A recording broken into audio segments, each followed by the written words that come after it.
اپنی نظروں میں حیا پیدا کرو، نظریں جھکا لو۔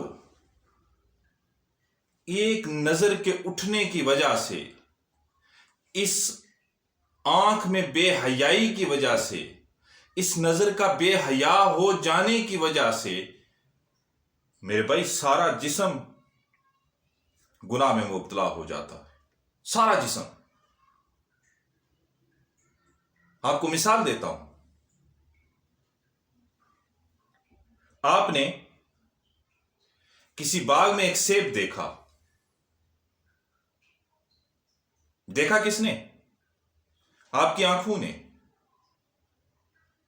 آپ کے دماغ نے ارادہ کیا کہ اسے کھایا جائے، آپ کا دل للچا گیا، اب آپ اسے توڑنے کی طرف چل پڑے۔ توڑنے کے لیے کون آگے بڑھا؟ آنکھیں؟ نہیں، آپ کی ٹانگیں اور آپ کے پاؤں۔ اب جب وہاں سیب کے پاس پہنچے تو ٹانگوں نے یا پاؤں نے نہیں توڑا۔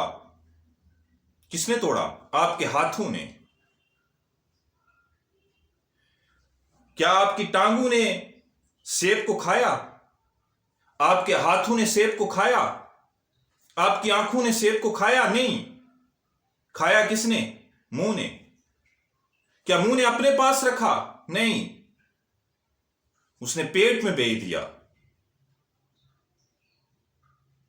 ذرا غور کیجیے کس طرح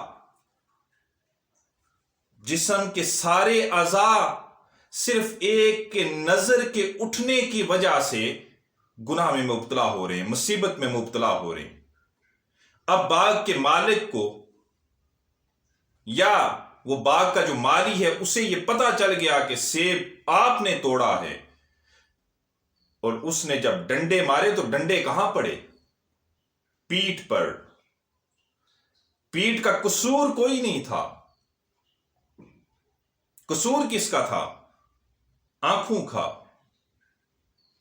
قصور کس کا تھا؟ نظروں کا۔ لیکن مشکل میں سارا جسم آ گیا، مصیبت میں سارا جسم مبتلا ہو گیا۔